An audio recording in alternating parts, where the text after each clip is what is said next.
Latest technology courses, best infrastructure మరియు అద్భుతమైన placements. Engineering లో మీ best choice Avian institute of engineering and technology, Ibrahimpatnam. కుంటారు అణ్వాయుధాల దగ్గర నుంచి అక్కడ ఉన్నటువంటి రక్షణ వ్యవస్థ ప్రతి దాని మీద చర్చలు ఉంటాయి అనుకున్నప్పుడు ఒక రెలోస్ ఒప్పందం అనేది మాత్రం బయటకు కనిపిస్తోంది. అది కూడా ఏంటి, ఇప్పటిది కాదు, ఎప్పుడో జరిగింది. బట్ దానికి రెన్యువల్స్ అనేవి ఉన్నాయని ఆల్మోస్ట్ 2011లోనే రెలోస్ గురించి మాట్లాడుకున్నారు. బట్ దాని గురించి ఇప్పుడెందుకు మాట్లాడుకున్నారు 15 ఏళ్ల తర్వాత? బేసిక్లీ పుటిన్ వచ్చినప్పుడే మీకు గుర్తుంటుంది, మనం డిబేట్ చేసాం దానికన్నా ముందు, ఆయన వచ్చే ముందు ఏం జరుగుతుందని. ఇక్కడ చాలా మటుకు నేషనల్ అండ్ మన దగ్గర ఉన్న లోకల్ ఛానల్ కూడా బ్రేకింగ్ న్యూస్లో ఏం పెట్టారంటే ఆ ఒప్పందం S-400 joint production facility SU-57 మిగతా అది ఇది అని చెప్పారు. నేను ఆ టైంలో చెప్పాను ఇది ఏం జరగదు ఇప్పుడు, ఎందుకంటే యుక్రెయిన్ వార్ ఎండ్ అయ్యేదాకా రష్యాతోని మన ఏ ఒప్పందం గురించి మాట్లాడము, ఎందుకంటే ఇట్ ఈస్ నాట్ కరెక్ట్. ఈ పరిస్థితుల్లో వాళ్ళు కూడా చేయరు, మనం కూడా చేయము. అది ఆల్రెడీ మన మీద ఆయిల్ ఉందో దానికి బ్యాన్ పెట్టారు, దానికి మన మీద టారిఫ్లు పెట్టారు, రష్యా దగ్గర నుంచి క్రూడ్ ఆయిల్ కొనుక్కుంటున్నాను. కానీ మీరు అడిగిన ప్రశ్నకి ఇప్పుడు జరిగిన ఆ రెలాస్ అగ్రిమెంట్ని ఇప్పుడు తీసుకొచ్చారు, ఎందుకంటే అది మన యాక్చువల్లీ ఈ లాస్ట్ ఇయర్లో ఇంకోసారి సంతకం పెట్టాము. అది అంటే నాట్ లాస్ట్ ఇయర్, ఈ ఫిబ్రవరిలో సంతకం పెట్టాము, ఫిబ్రవరి 2025లో. అది కొత్త చట్టం, అది కొత్త రూల్ తీసుకొచ్చారు ఒకటి. దాన్ని మన పార్లమెంట్ నుంచి వాళ్ళ వైపు నుంచి దాన్ని పాస్ చేయాల్సి వస్తుంది. మన దగ్గర గవర్నమెంట్ అప్రూవల్ కూడా సరిపోతుంది, పార్లమెంట్ వెళ్ళక్కర్లేదు. కానీ రష్యా వైపు నుంచి it should be pass by the parliament, Duma అంటారు వాళ్ళు. అప్పుడు చాలా నుంచి డూమా పాస్ చేయలేదు. ఫిబ్రవరిలో చేసిన డూమా రెజల్యూషన్ని ఇప్పుడు మన పుటిన్ గారు వస్తున్న ఒకరోజు ముందు Russian parliament gave an approval. So ఈ రెలాస్ అగ్రిమెంటు మిగతాన్ని పక్కన పెట్టచ్చు మనం, ఎందుకంటే ఆల్ హావ్ బీన్ డిస్కస్డ్, బయటికి ఏం చెప్పరు ఇప్పుడు. అక్కడిక్కడ కొన్ని MOUలు సైన్ చేశారని. కానీ రెలాస్ అనే అగ్రిమెంట్ చాలా ఇంపార్టెంట్ మనకి, ఎందుకంటే ఇది ఈ పర్టికులర్ ఒక లా అని చెప్పొచ్చా, లేకుంటే ఒక రూల్ అని చెప్పొచ్చా, లేకుంటే ఒక పొజిషన్ అని చెప్పొచ్చు. మన దగ్గర ఒక న్యాచురల్ డిజాస్టర్ జరుగుతాయి రేపు, అన్ఫార్చునేట్ జరగకూడదు, కానీ భూకంపం వచ్చింది అనుకోండి, లేకుంటే వరదలు వచ్చింది అనుకోండి, రష్యా మనని వచ్చి హెల్ప్ చేస్తారు. అది చూసుంటాం చాలా మటుకు. భూకంపం జరిగిన ఏరియాస్లో టర్కీ ఉండొచ్చు, ఒకసారి పాకిస్తాన్ ఉండొచ్చు, నేపాల్లో జరిగిన భూకంపం, ఇంటర్నేషనల్ టీమ్స్ వస్తారు, వాళ్ళ డాగ్స్తో సహా రెస్క్యూ ఎక్స్పర్ట్స్ ఉంటారు వాళ్ళు. మనం కూడా NDRF వాళ్ళని ఇప్పుడు శ్రీలంకకి పంపించాం, ఎందుకంటే they are experts in that search and రెస్క్యూలో. రష్యా కూడా మనల్ని ఇట్లా హెల్ప్ చేయబోతున్నారు, హెల్ప్ చేస్తారు, వాళ్ళ హెలికాప్టర్స్ పంపిస్తారు. ఆ టైంలో మనకు కూడా టెన్షన్లో ఉంటాం, మనం ఎక్కువ హెలికాప్టర్స్ని డిప్లాయ్ చేయలేకపోతాము, మన దగ్గర స్ట్రెచ్ అయిపోతాం రిసోర్సెస్ కంప్లీట్గా. సో వీళ్ళేమంటున్నారంటే మేము పంపిస్తాము, మేము వచ్చి మిమ్మల్ని హెల్ప్ చేస్తామని. అదొక diplomatic part of the answer, కానీ యాక్చువల్ అది కాదు. దానికన్నా పెద్ద ఇదేంటంటే రష్యా భారతదేశానికి వాళ్ళ షిప్స్ కానీ ఎయిర్క్రాఫ్ట్ కానీ మిలిటరీ పర్సనల్ని పంపించచ్చు. అది ఎట్లా అంటే వాళ్ళ వైపు నుంచి వచ్చినప్పుడు ఒక ఎయిర్క్రాఫ్ట్ క్యారియర్ అక్కర్లేదండి, ఫ్రిగేట్ తీసుకుందాం, నార్మల్ వార్షిప్స్. ఆ వార్షిప్కి చిన్నగా ఇంజిన్ ప్రాబ్లం వచ్చింది, వాళ్ళు ఇండియన్ ఓషన్ తిరుగుతున్నప్పుడు చాలా ప్రాబ్లం వచ్చింది. వాళ్ళు టెక్నికల్ ఏం చేస్తారు, అది మళ్ళీ రష్యా దాకా తీసుకెళ్ళాలి, వ్లాడివోస్టాక్ అటువైపు వెళ్ళి అట్లా తీసుకోవాల్సి వస్తుంది, చాలా డిస్టెన్స్. అప్పుడు దాకా ఈ ఇంజిన్ పనిచేస్తుందో లేదో అది కూడా తెలియదు. ఇప్పుడు దీని ప్రకారం మనం సైన్ చేసిన అగ్రిమెంట్ ప్రకారం వాళ్ళు దాన్ని మన పోర్టుకి తీసుకురావచ్చు. అది కొచ్చిన్ ఉండొచ్చు, షిప్ యార్డ్ ఉండొచ్చు, మ్యాజగాన్ డాక్ ఉండొచ్చు, విశాఖపట్నం షిప్ యార్డ్ ఉండొచ్చు, లేకుంటే ఏదైనా మన దగ్గర ఉన్న షిప్ యార్డ్ రిపేరింగ్ ఫెసిలిటీకి తీసుకురావచ్చు. దాంతోపాటు వాళ్ళు అక్కడ అది రిపేర్ అయ్యేదాకా అక్కడే ఉండొచ్చు. దాంతోపాటు వాళ్ళు వచ్చిన పర్సనల్ ఎంత 200 మంది అందో వాళ్ళని మన వైపు హాస్టల్లోనే ఎక్కడైనా ఉంచుకొని వాళ్ళు రిపేర్ టైంలో వాళ్ళ షిప్లో ఉంటారు, మన టెక్నికల్ టీంతో రిపేర్ చేస్తున్నాం. ఇది అమెరికాకి నచ్చదు, ఎందుకంటే రష్యాకి ఇప్పుడు దాకా ఇండియన్ ఓషన్లకు పట్టలేకుండే. వాళ్ళు రష్యా వైపే తిరుగుతుంటారు షిప్స్, వాళ్ళు ఇక్కడ రాలేకపోతున్నారు.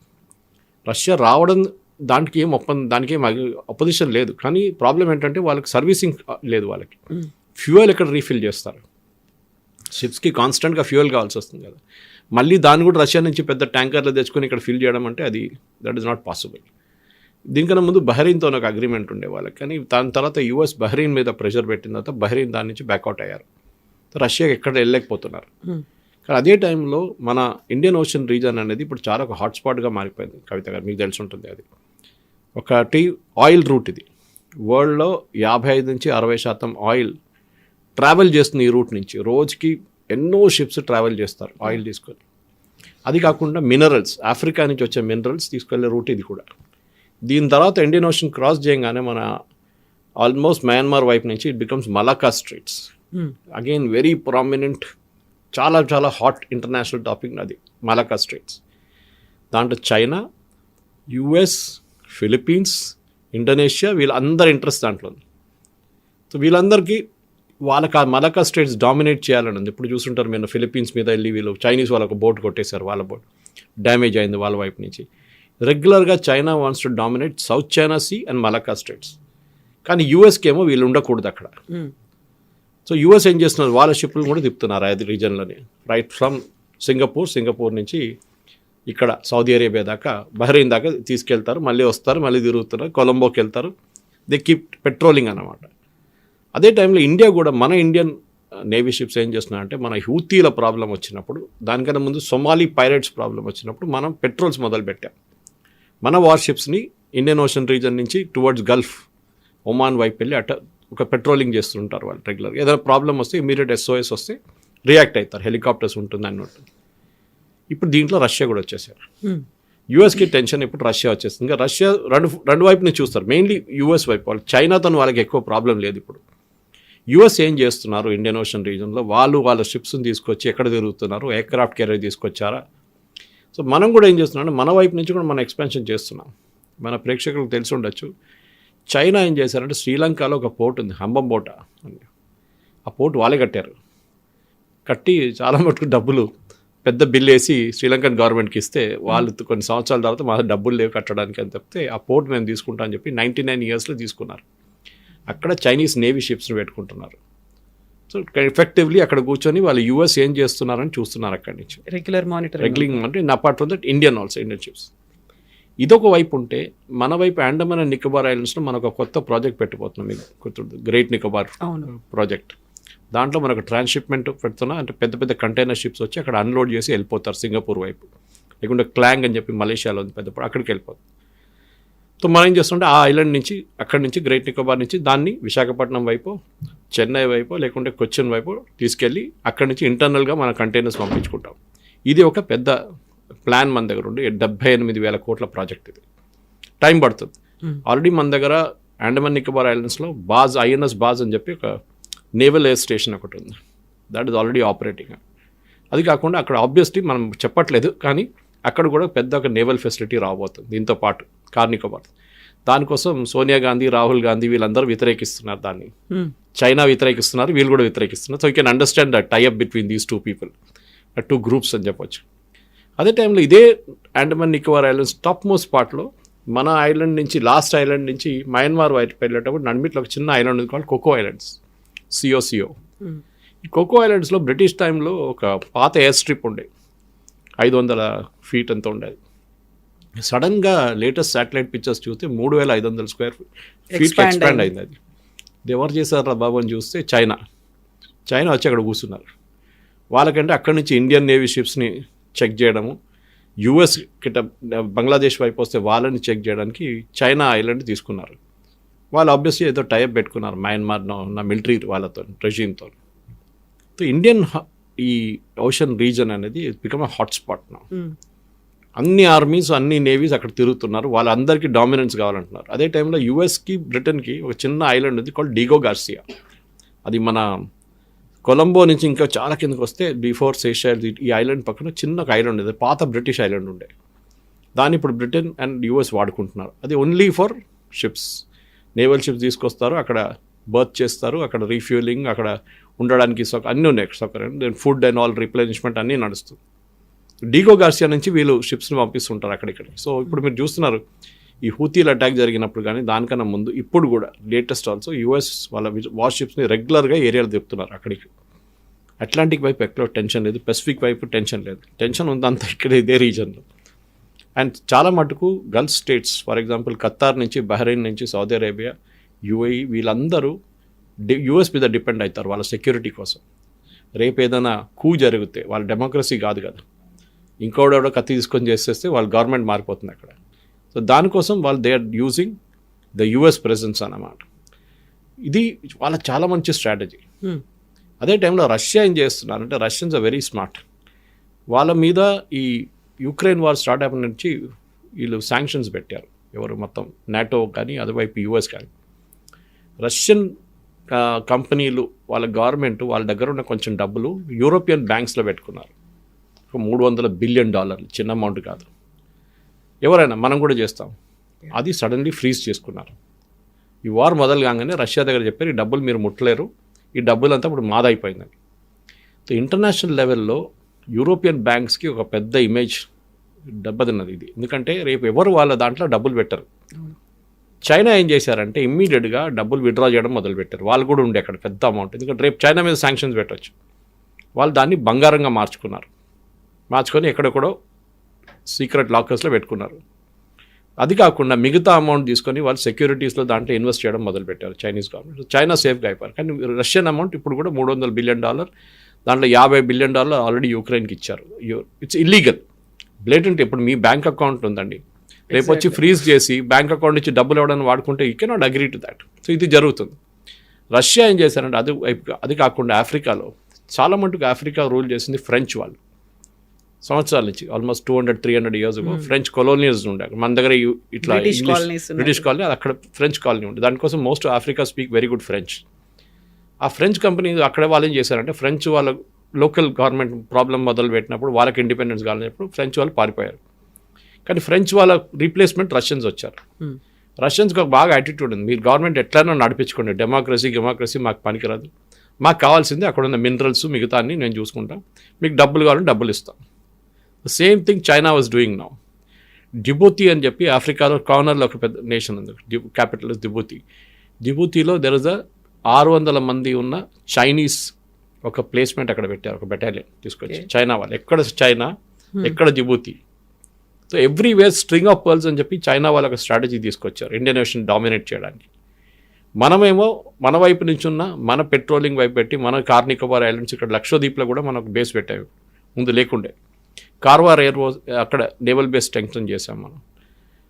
కొచ్చిన్ షిప్ యార్డ్లు తయారు చేయడము, షిప్స్ రిపేర్ చేయడం అక్కడ మొదలుపెట్టాం. సో ఓవరాల్ ఇండియన్ ఓషన్ రీజన్ని డామినేట్ చేయడానికి రష్యాకి ఒక ఆప్షన్ తీసుకొచ్చాం మనం. ఇప్పుడు యూఎస్కి ఏం చేయాలని అర్థం కావట్లేదు. శాంక్షన్స్ ఎట్లా పెడతారు, పెట్టలేరు. వీఆర్ జస్ట్ టెలింగ్ మీకు కూడా. ఇన్ఫ్యాక్ట్ అదే అగ్రిమెంట్ మనకు యూఎస్తో ఉంది, the same agreement which is sign with Russia. యూఎస్తో కూడా సైన్ చేస్తాం, కానీ యూఎస్కి మన ప్రెసెన్స్ అక్కర్లేదు.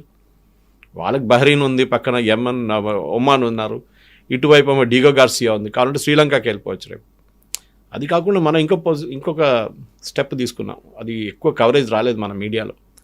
ఒక 6 నెలల ముందు మన మ్యాజగాన్ డాక్ అని చెప్పి మన ముంబై దగ్గర మేజర్ నేవల్ షిప్ ఫెసిలిటీ ఒకటి ఉంది, మ్యానుఫ్యాక్చరింగ్ ఫెసిలిటీ. వాళ్ళు శ్రీలంకలో ఒక నేవల్ షిప్ కంపెనీ ఉంది కొలంబో దగ్గర. They went to huge losses, వాళ్ళకి డబ్బులు లేదు. వీళ్ళు వెళ్ళి స్టాక్ ఎక్స్చేంజ్, కొలంబో స్టాక్ ఎక్స్చేంజ్లో ఆ కంపెనీని కొనుక్కున్నారు మ్యాజగాన్ డాక్ వాళ్ళు. సో ఆ కంపెనీ ఇప్పుడు మన దగ్గర ఉంది. వాళ్ళకి పెద్ద ఒక షిప్ యార్డ్ ఉంది అక్కడ రిపేరింగ్. అది మొత్తం ఇండియా చేతికి వచ్చేస్తుంది. మనం తీసుకెళ్ళి మన 2 నేవీ షిప్ రిపేర్ అని చెప్పి అక్కడ పెట్టుకున్నాం. అది రిపేర్ ఉందో లేదో తెలియదు, కానీ our presence is there in శ్రీలంకనో ఒఫిషియలీ. చైనా పక్కన హంబంబోట, వీఆర్ ఆల్సో దేర్ అన్నమాట. సో మీరు ఏం చూస్తున్న కవిత గారు అంటే ఈ ఇంటర్నేషనల్ లెవెల్లో ఒక జాకింగ్ నడుస్తుంది ఫర్ స్పేస్. మనం ఎప్పుడైనా చాలా టైట్ ఉన్న స్పేస్లో మీరు కొన్ని షీప్ చూసుంటారు, మీరు మేకల్ని తీసుకెళ్తారు, వాళ్ళు ఎట్లనో స్పేస్ క్రియేట్ చేసుకుంటారు వాళ్ళు. ఇదే నడుస్తుంది ఇంటర్నేషనల్ లెవెల్లో కూడా. China, Russia, US, NATO plus India, ఈ 5 కంట్రీలు వీళ్ళ గేమ్ కంప్లీట్గా ఆడుకుంటున్నారు ఇండియన్ ఓషన్ రీజన్. దాంతో ఈ రెలాస్ అని చెప్పి అగ్రిమెంట్ చాలా పనికొస్తుంది. అది కాకుండా పుటిన్ గారు వచ్చి మాట్లాడారు, Su-57 చేయొచ్చు, తయారు చేయొచ్చు, we can do it, we can have a joint venture in India, but we will wait. ఇది ఒక 2-3 నెలలు సెటిల్ అయిపోతుంది యుక్రెయిన్ వన్స్ ఫర్ ఆల్. దాని తర్వాత దే విల్ అనౌన్స్. ఒకటేంటంటే రష్యాకి ఇప్పుడు వాళ్ళ దగ్గర their economy is doing well, doubt లేదు, కానీ మ్యానుఫ్యాక్చరింగ్ ఫెసిలిటీ చాలా మటుకు దెబ్బతిన్నది వాళ్ళది. వాళ్ళ ఎక్విప్మెంట్ తెచ్చుకోలేకపోతున్నారు, ఎంబార్గో ఉంది వాళ్ళ మీద. మీకు ఒక రోబోటిక్ మెషిన్ కావాలన్నా, మీకు వెల్డింగ్ మిషన్లు కావాలన్నా, మీకు కటింగ్ మిషన్లు కావాలంటే చైనా దగ్గర నుంచి తెప్పించుకోవాల్సి వస్తుంది వాళ్ళకి. చైనా ఇస్తారు కూడా, వాళ్ళకి ప్రాబ్లం లేదు. అది కాకుండా వాళ్ళకి ఇంకా ప్రొడక్షన్ పెంచాలంటే, థర్డ్ కంట్రీస్కి అమ్మాలంటే, థర్డ్ వరల్డ్ కంట్రీస్కి ఇండియాని బేస్గా యూజ్ చేసుకోవచ్చు. BrahMos is a classic example of that. BrahMos అనే ప్రాజెక్ట్ చాలా సంవత్సరాల ముందు ఇండో రష్యన్ జాయింట్ వెంచర్, ఇండియాకి 51%, బ్రహ్మపుత్ర అండ్ మాస్కోవా 2 రివర్స్ పెట్టి బ్రహ్మోస్ అని చేశారు. దాంట్లో ఇండియన్ గవర్నమెంట్కి 51%, రష్యన్ గవర్నమెంట్కి 49%. దాన్ని మనం ఏం చేస్తున్నప్పుడు ఇండోనేషియాకి అమ్ముతున్నాం, ఫిలిపీన్స్కి అమ్ముతున్నాం, అందరికి అమ్మేస్తుంటాం మనం బ్రహ్మోస్. ఇప్పుడు మనకున్న కెపాసిటీ మనకుంది. ఇప్పుడు next generation of BrahMos we're going for upgrade no. And యూపీలో ఒక ఫ్యాక్టరీ సెటప్ చేశారు. కొత్తగా ఎక్స్పాన్షన్ ట్రివాండ్రంలో ఉన్న ఫ్యాక్టరీ పక్కన ల్యాండ్ కేరళ గవర్నమెంట్ ల్యాండ్ ఏంగానే అది కూడా స్టార్ట్ చేసేస్తారు వాళ్ళు. అట్లాంటి ఒక ప్రాజెక్ట్ తీసుకొచ్చి ఇండియాలో పెట్టి ఇక్కడ ఎస్యూవీ తయారు చేసి SU-57 తయారు చేసి అమ్మొచ్చు. సుఖాస్ని S-500 గురించి చాలా మటుకు టాపిక్ ఉంది, కానీ S-400 really worked well during operations Sindhu. So S-500 కూడా మనం తీసుకోవాలన్నారు. దాని కూడా టాక్స్ నడిచింది, కానీ బయట చెప్పరు. All that discussion that happened in Hyderabad house, ఆ రోజు ఏం జరిగిందో మనకు తెలియదు. మినిస్ట్రీ ఆఫ్ ఎక్స్టర్నల్ అఫేర్స్ రీడౌట్లో ఇది ఏం చెప్పరు. వాళ్ళు అన్ని డిప్లొమాటిక్గా అక్కడిక్కడ లేనట్లు అక్కడ టచ్ చేయకుండా ఎక్కడ టచ్ చేయకుండా మాట్లాడతారు వాళ్ళు. బట్ ఓవరాల్ చూస్తే ఎస్, పుటిన్ ఎందుకు వచ్చారు భారతదేశం, మీరు చెప్పినట్టు 25 గంటల కోసం ఇంత దూరం తిరిగి రావాల్సి వచ్చిందా, ఫోన్లో మాట్లాడుకోవచ్చు కదా అని చాలామంది అడిగారు. అది కాదు, the photo optics is very important. ఆయన ఎక్కడ రానియట్లేదు. ఆ టైంలో ఇండియాకి వచ్చారు వీళ్ళు. మన దగ్గర ఉన్న 3 countries, I won't take the names, వాళ్ళ డిప్లొమాట్స్ అంటే వాళ్ళ సీనియర్ మోస్ట్ డిప్లొమాట్స్, వాళ్ళు ఎంబసీ ఆఫీషియల్స్, వాళ్ళు ఒక లెటర్ రాశారు. ఆపోజిట్ ఎడిటోరియల్ ఒక మ్యాగజైన్ మన దగ్గర ఉన్న న్యూస్ పేపర్లో ఆర్టికల్ రాశారు, why Putin should not be allowed in to India. ఆలోచించండి, వీళ్ళు డైరెక్ట్ వాళ్ళ గవర్నమెంట్ చెప్పకుండా వీళ్ళు రాస్తున్నారు లెటర్ ఒకటి. It is like why Putin should not be allowed in to India. వీళ్ళందరికీ ఇప్పుడు చూడండి, నిన్న ఒక స్టేట్మెంట్ వచ్చింది which is the opposite of what everything is. Zelensky వస్తున్నారంట ఒక నెక్స్ట్ మంత్ ఇండియాకి. అప్పుడు మీరు అడగవచ్చు, మొన్న పుటిన్ వచ్చారు కదా, మరి జెలెన్స్కీ ఏంటంటే దాంట్లో ఒక పెద్ద మెసేజ్ ఉంది. ఇప్పుడున్న రీకన్స్ట్రక్షన్ ఎఫర్ట్స్ అంతా వార్ ఆగిన తర్వాత అక్కడ ఒక బిల్డింగ్ కూడా స్ట్రైట్గా నిలవట్లేదు, కీవ్లో కానీ మొత్తం గాజాలాగా అయిపోయింది. అది కూడా దాన్ని రీకన్స్ట్రక్ట్ చేయాలంటే చాలా మటుకు మ్యాన్ పవర్ కావాలి. ఇప్పుడు మనం వచ్చినప్పుడు ఒక ఒప్పందం చేశాం, 5-6 చేశారు. ఒక ఒప్పందం చాలా ఇంపార్టెంట్ ఒప్పందం ఏంటంటే రష్యాలో మ్యాన్ పవర్ లేరు. బిల్డింగ్లు కట్టడానికి, రోడ్లు వేయడానికి, ఈ డ్యామేజ్ అంతా జరిగింది కదా, ఇంత మళ్ళీ రీకూప్ చేయడానికి, ఫ్యాక్టరీలు కట్టడానికి మనుషులు లేరు. భారతదేశం నుంచి blue and white collared workers అంటే managerial level and worker level మనం ఒక నంబర్ ఐడెంటిఫై చేసి వాళ్ళ రష్యాకి పంపిస్తాము. That is government to government deal. మనం ఇజ్రాయెల్తో చేయించుకున్నాం చూడండి, అదే ఇజ్రాయెల్ వైపు కూడా కన్స్ట్రక్షన్ చాలా బాగా నడుస్తుంది. చాలామంది ఇండియన్స్ని అక్కడ పంపించారు. So it will be not at the private level, government to government. Haryana government వాళ్ళ మనుషులు పంపించారు, పంజాబ్ వాళ్ళు పంపించారు, సౌత్ నుంచి కూడా ట్రై చేస్తున్నారు, కేరళ వైపు నుంచి కొంతమంది. అట్లనే గవర్నమెంట్ టు గవర్నమెంట్ డీల్ ఉంటుంది అది. సో రష్యాకి కూడా మనం మ్యాన్ పవర్ సప్లై చేయబోతున్నాం. ఒక టైంలో దుబాయ్ కన్స్ట్రక్షన్ నడిచినప్పుడు, ఆ గల్ఫ్ స్టేట్స్లో కన్స్ట్రక్షన్ నడిచినప్పుడు చాలా మటుకు కేరళ చాలామంది వెళ్ళి పనిచేశారు అక్కడ. Now that construction phase is over అక్కడ. Now it's only a question of growth వాళ్ళకి. ఇప్పుడు మన దగ్గర ఉన్న ఈ రష్యాతో ఒప్పందంతో ఏమవుతుంది, మన వర్కర్స్ కూడా అక్కడ వెళ్తారు. సో క్వశ్చన్ అక్కడ వచ్చిందంటే ఇప్పుడు ఇట్లాంటి ఫ్రీజింగ్ ఏరియాస్కి వెళ్తే వీళ్ళు ఎట్లా ఉంటారు, వీళ్ళకి హ్యాబిట్ లేదు అది, -20 degrees, -10 degrees. So Russia side we will create appropriate facilities వాళ్ళ కోసం. అది ఏదైనా టెక్నాలజీ వైజ్ వాళ్ళ వార్మ్ హౌసెస్ ఉండాలనో లేకుంటే క్లోదింగ్ ఉండాలి, అదంతా మేము అరేంజ్ చేస్తాం, కానీ మాకు వర్కర్స్ కావాలి. ఇట్లాంటి కొన్ని 5-6 ఒప్పందాలు జరిగింది అంత తర్వాత, కానీ ఇంపార్టెంట్ అంతా పక్కన పెట్టారు, మాట్లాడుకున్నారు. మూమెంట్ యుక్రెయిన్ వార్ కాగానే ఇది అంతా బయటకు వస్తుంది. ఒకటి మనం మర్చిపోకూడదు, Russia has been a fair weather friend. అంటే ఎప్పుడు మనకు ప్రాబ్లం ఉన్నప్పుడు రష్యా మనతో ఉన్నారు. 71 వార్ కానివ్వండి, మిగతా వార్లు అన్నింటిలో కూడా రష్యా వాజ్ దేర్ విత్. దానికోసం యుక్రెయిన్ వార్ని భారతదేశం వాళ్ళ దగ్గర ఖండించలేదు. There is no place for war అని చెప్పారు మోదీ గారు. It should be a negotiation for peace. కానీ ఎప్పుడైనా యునైటెడ్ నేషన్స్ రెజల్యూషన్ ఏదైనా పాస్ అవడానికి వస్తే అగెయిన్స్ట్ రష్యా, భారతదేశం దాని నుంచి అబ్స్టైన్ చేస్తారు. We will not participate in the vote. అది చాలా ఇంపార్టెంట్. సో కవిత గారు, ఎండ్ ఆఫ్ ద డే ఒక పుటిన్ గారు కూడా వచ్చింది ఇంటర్నేషనల్ లెవెల్లో. మీరు చూడండి, జెఫ్రీ సాక్స్ నుంచి, ప్రొఫెసర్ నుంచి, ఇవాళ నేను చూసాను ఆల్మోస్ట్ ఒక 25-26 వీడియోలు నడుస్తుంది. దాంట్లో 2-3 చూసాను నేను ఇప్పుడు దాకా. అంతే అందరు మాట్లాడుతున్నట్టు it's a master stroke by India.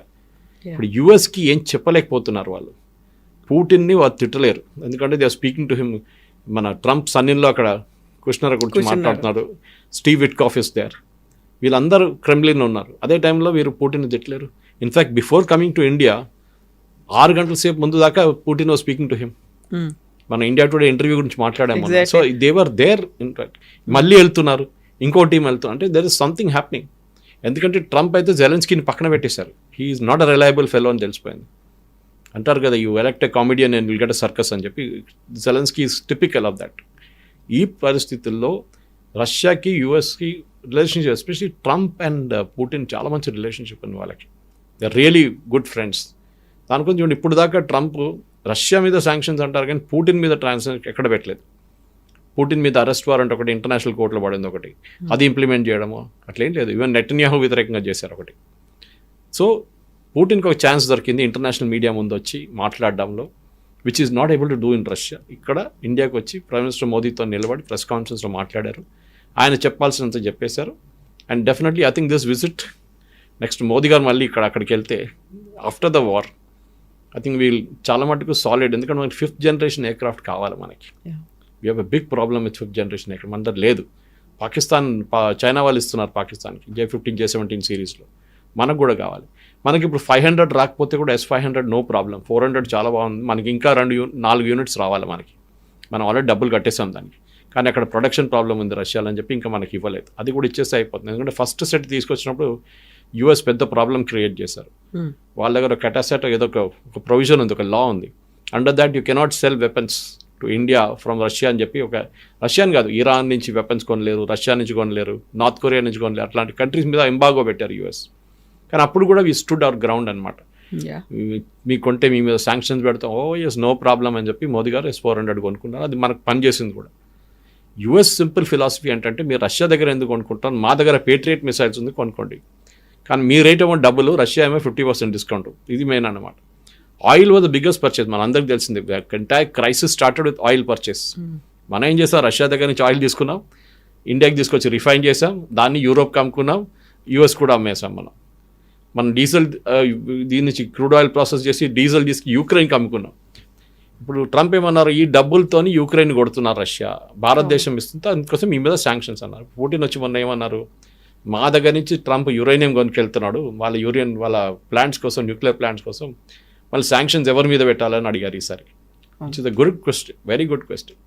So overall మన జియో పొలిటికల్ సిచ్యువేషన్ చూస్తే భారతదేశం చాలా డిప్లొమాటిక్లీ హ్యాండిల్ చేస్తుంది. అంత ఎక్కువ సాంగ్ అండ్ డ్యాన్స్ చేయకుండా, ఎక్కువ స్టేట్మెంట్లు ఇవ్వకుండా, quietly what ever they had to do they did. దీని తర్వాత ఒకసారి యుక్రెయిన్ రష్యా వార్ ఆగిన తర్వాత ఇమ్మీడియట్లీ ఏం ఆడుకున్నారో దాన్ని నెక్స్ట్ ఫామ్లో తీసుకెళ్తారు. దాని చాలా పెద్ద ప్రాసెస్. అది SU-57 ఏదో సూపర్ మార్కెట్లో దొరికేది ప్రోడక్ట్ కాదు, అక్కడ వెళ్ళి బ్యాగ్ వేసుకొని తీసుకోవడానికి. అది ఆర్డర్ చేయడానికి పెద్ద ప్రాసెస్ ఉంది. బహుశా జరుగుతుంది, 1 సంవత్సరం 2 సంవత్సరాలు పట్టొచ్చు. దాని తర్వాత జాయింట్ ప్రొడక్షన్ ఫెసిలిటీ HALతోనో ఎవరితోనో చేయొచ్చు అది. But overall I think it's a great visit, దాంట్లో డౌట్ లేదు. కానీ దాంట్లో ఆప్టిక్స్ ఎక్కువ ఉండే. హైదరాబాద్ హౌస్ ఫోటోగ్రాఫ్ కానీ, ప్రెసిడెన్షియల్ డిన్నర్ కానీ ఇదంట. But president Putin was given his place in history అని చెప్పొచ్చు. ఎందుకంటే ఆయన I think he has seen from Narasimha Rao to Modi గారి దాకా ప్రైమ్ మినిస్టర్స్ని చూశారు. అటు యుఎస్ వైపు 5 ప్రెసిడెంట్లు చూశారు ఆయన ఇప్పుడు దాకా. అంతా I think 20+ years he has now been in the power in Kremlin.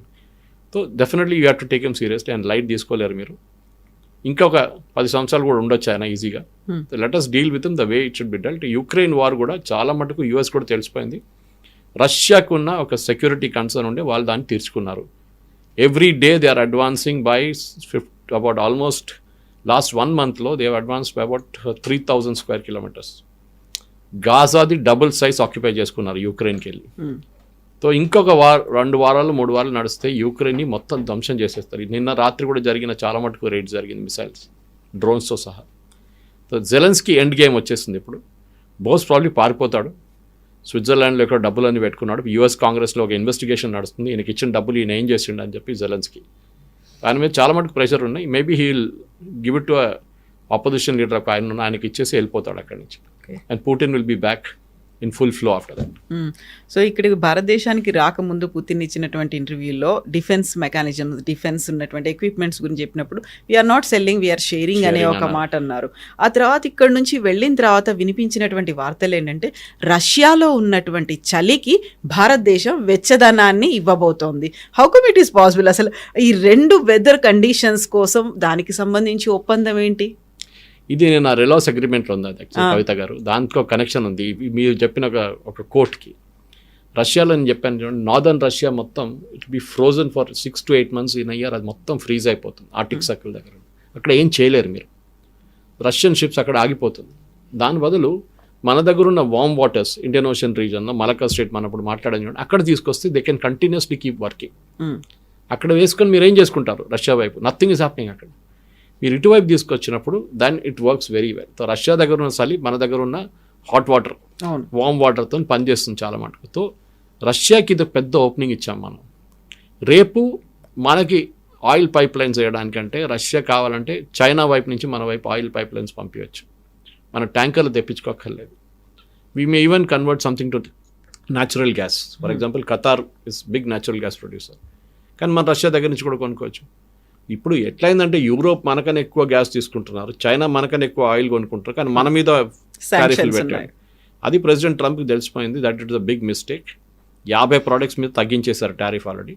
మిగతాది అగ్రిమెంట్లో ఇప్పుడు రాబోయే అగ్రిమెంట్లో అది కూడా క్లియర్ అయిపోతుంది.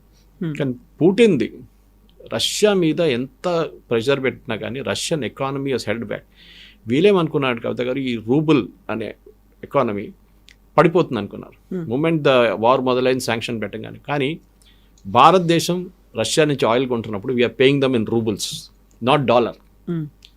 చైనా కొనుక్కున్నప్పుడు చైనాకి రష్యా యుఎన్లో పేమెంట్ చేస్తున్నారు, ఇటువైపు వస్తుందో రూబుల్స్లో పే చేస్తున్నారు. రష్యా మన దగ్గర ఇంపోర్ట్ చేసుకున్న దానికి మనకు రూపీలో పేమెంట్ చేస్తున్నారు.